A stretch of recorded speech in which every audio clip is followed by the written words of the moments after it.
Di tanah Bone, Sulawesi Selatan, jauh sebelum masa kini, pernah berdiri sebuah kerajaan yang sangat termasyhur bernama Kerajaan Mampu. Ini bukan sembarang kerajaan. Tanahnya begitu subur sehingga padi tumbuh dengan bulir-bulir emas, dan rakyatnya hidup dalam kedamaian tanpa kekurangan sandang maupun pangan. Di puncak kemegahan itu, bertahtalah seorang raja yang disegani, yang memiliki seorang putri dengan kecantikan tiada tara. Kecantikan sang putri begitu memikat, kulitnya bersih dan halus, seolah tak pernah tersentuh debu dunia. Keseharian sang putri dihabiskan di atas rumah panggung istana yang megah. Seperti layaknya putri bangsawan Bugis pada masa itu, ia gemar menenun kain. Suara alat tenunnya yang beradu, tek, tok, menjadi irama yang menenangkan di sore hari. Namun, nasib kerajaan ini berubah hanya karena satu peristiwa kecil di suatu siang yang terik. Hari itu, sang putri sedang duduk menenun sendirian di anjungan istana. Mungkin karena rasa kantuk yang berat atau tangannya yang sedang licin karena keringat, alat tenunnya yang disebut toropong tiba-tiba terlepas dari genggaman. Alat itu meluncur jatuh melalui celah lantai kayu, menggelinding hingga ke tanah di kolong rumah panggung. Sang putri menatap ke bawah dengan rasa malas yang luar biasa.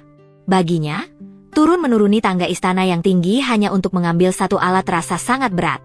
Tanpa berpikir panjang, dan tanpa menyadari bahwa langit dan bumi sedang mendengarkan, ia berteriak lantang mengucapkan sebuah sumpah. Siapapun yang bisa mengambilkan toropongku yang jatuh itu, serunya, jika dia perempuan, akan kujadikan saudara perempuanku. Dan jika dia laki-laki, aku bersumpah akan menjadikannya suamiku. Kata-kata itu melayang di udara, berat dan mengikat. Tak lama kemudian, terdengar suara langkah kaki menaiki tangga istana. Sang putri tersenyum, mengira salah satu pengawal atau dayang yang datang membantu. Namun, betapa terkejutnya ia ketika melihat siapa yang muncul. Bukan pangeran gagah, bukan pula dayang cantik, melainkan seekor anjing jantan milik kerajaan yang datang sambil menggigit toropong itu di mulutnya. Anjing itu meletakkan alat tenun tersebut tepat di kaki sang putri, lalu duduk menatapnya seolah menagih janji. Sang putri terdiam 1000 bahasa. Wajahnya pucat pasi. Dalam adat dan budaya leluhur, ada atau ucapan seseorang adalah harga dirinya. Janji adalah hutang yang harus dibayar, tak peduli betapa pahit kenyataannya. Dengan gemetar, sang putri menyadari bahwa ia telah terikat sumpah dengan seekor hewan. Ia tidak bisa lari. Kabar ini dengan cepat sampai ke telinga raja. Sang raja, yang selama ini dikenal bijaksana, mendadak kehilangan akal sehatnya karena rasa malu yang begitu besar.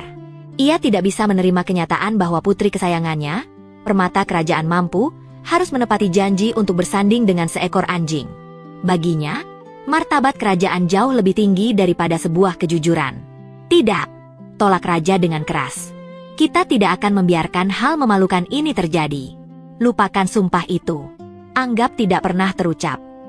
Namun, sang putri, dengan air mata berlinang, mencoba mengingatkan ayahnya bahwa mengingkari sumpah adalah pantangan besar yang bisa mendatangkan bencana. Tapi raja sudah gelap mata. Rasa malu telah menutupi hati nuraninya. Untuk menutupi aib itu, dan karena ketidakmampuannya menghadapi kenyataan, raja justru memerintahkan seluruh istana untuk berpura-pura tidak terjadi apa-apa. Ia bahkan berniat lari dari tanggung jawab moral tersebut. Tapi, alam semesta memiliki caranya sendiri untuk merespons ketidakjujuran. Langit di atas kerajaan Mampu tiba-tiba berubah gelap, padahal hari masih siang. Angin berhenti berhembus, dan suasana menjadi hening yang mencekam. Tidak ada badai, tidak ada gempa, hanya kesunyian yang perlahan merambat dingin. Perlahan tapi pasti, sebuah keajaiban yang mengerikan terjadi. Dimulai dari ujung kaki sang putri, kulitnya mulai mengeras. Ia mencoba bergerak, tapi tubuhnya terasa berat seperti batu. Bukan hanya sang putri, sang raja yang sedang duduk di singgasananya pun merasakan hal yang sama. Kepanikannya berubah menjadi kebekuan. Para dayang yang sedang memasak, para pengawal yang berjaga, bahkan hewan-hewan ternak di kolong rumah, semuanya perlahan berubah wujud. Tidak ada teriakan kesakitan, hanya kepasrahan saat tubuh-tubuh yang hidup itu berubah menjadi batu yang dingin dan kaku. Kerajaan yang tadinya hangat dan penuh tawa, dalam sekejap mata terkunci dalam waktu. Mereka dikutuk bukan oleh penyihir jahat, melainkan oleh janji yang diingkari dan kesombongan yang menolak kebenaran. Hari ini, jika kita berkunjung ke desa Cabeng di Kabupaten Bone, kita bisa menemukan sebuah gua yang dikenal sebagai Gua Mampu. Masuklah ke dalamnya, dan kalian akan merasakan aura masa lalu yang begitu kuat. Di sana, stalaktit dan stalagmit membentuk pemandangan yang menakjubkan sekaligus memilukan. Jika diperhatikan dengan seksama menggunakan bantuan cahaya, kita bisa melihat bebatuan yang menyerupai bentuk manusia. Ada batu yang menyerupai seorang putri yang sedang termenung, ada bentuk yang mirip dengan raja yang gagah. Bahkan ada batu yang menyerupai lumbung padi dan seekor anjing. Masyarakat setempat percaya, itu bukanlah sekadar batu biasa. Itu adalah bukti nyata dari kerajaan Mampu yang membatu. Kisah ini diwariskan turun-temurun bukan untuk menakut-nakuti, melainkan sebagai nasihat abadi bagi kita semua. Bahwa lidah kita, meskipun tak bertulang, memiliki kekuatan yang tajam. Bahwa janji yang terucap haruslah dipertanggungjawabkan, dan bahwa lari dari kenyataan tidak akan pernah menyelesaikan masalah. Kerajaan Mampu mungkin telah hilang di telan zaman, namun pesan moralnya tetap hidup, sekeras dan seabad batu-batu yang kini menghuni gua tersebut.